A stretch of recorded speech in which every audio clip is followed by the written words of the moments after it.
It was the kind of summer night that seemed peaceful from the outside. In the quiet Ohio suburb of Willow Creek, warm air drifted through maple trees while the faint buzz of cicadas carried across neat rows of houses. Inside one of those homes, the Morris family slept soundly.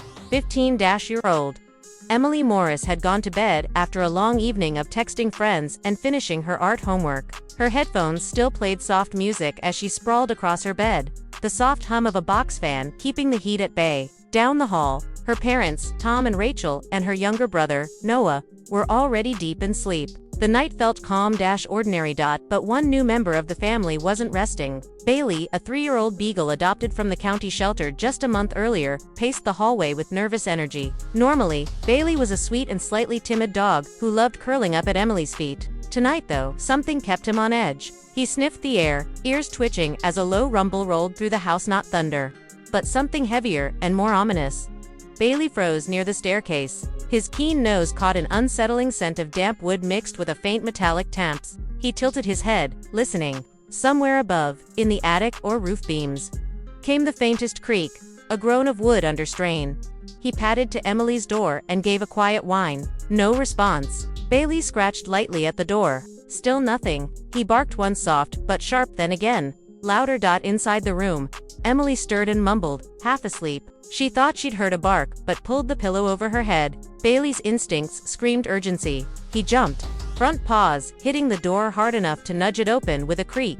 The Beagle bounded to Emily's bedside and leaped onto the mattress. Bailey. It's late, Emily groaned, fumbling for the lamp. But Bailey wasn't there for cuddles. He grabbed the sleeve of her t-shirt with gentle but firm teeth and tugged. When she didn't move, he hopped to the floor, barked sharply, then jumped back onto the bed to pull again.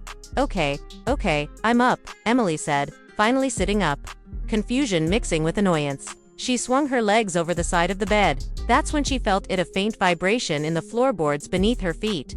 Before she could process the strange tremor, a sharp crack split the air. Plastered dust rained down from the ceiling like fine snow. Bailey barked wildly, tugging her pajama pants toward the hallway. Emily's heart hammered.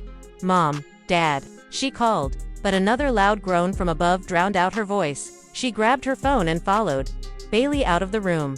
They had barely stepped into the hall when a deafening crash exploded behind them. The entire bedroom ceiling gave way with a roar, beams and shingles plummeting onto the very spot where Emily had been seconds earlier. A cloud of dust and insulation filled the air. Emily shrieked. Her parents, jolted awake by the crash, raced up the stairs. Emily, Rachel cried, her voice breaking with fear. Tom took the steps 2 at a time, flashlight in hand. They found Emily clutching Bailey, eyes wide and coughing through plaster dust.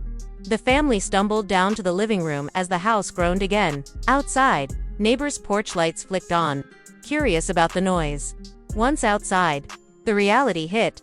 A large section of roof above Emily's room had collapsed inward. Rain from storms earlier that week had seeped into old shingles and rotted the attic beams. The added weight finally caused the ceiling to give way. Firefighters who arrived minutes later confirmed it could have killed anyone in the room.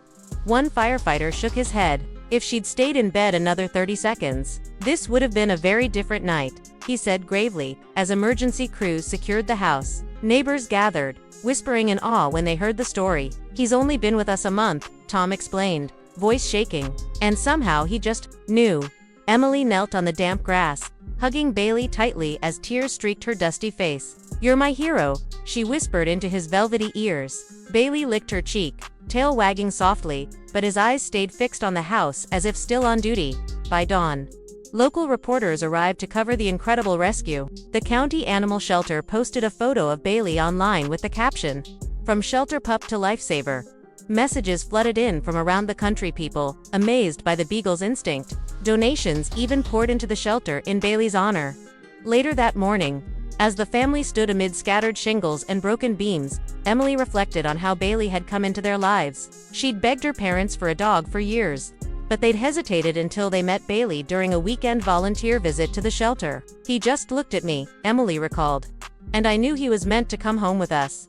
Neither she nor her parents could have imagined that only a few weeks later, he would repay that decision by saving her life. With temporary repairs underway, Emily and Bailey stayed close for the rest of the day. Whenever she glanced at him, she remembered how determinedly he'd pulled her to safety. That night, As they all finally tried to rest, Bailey curled at Emily's feet, eyes still half open, ears twitching at every sound.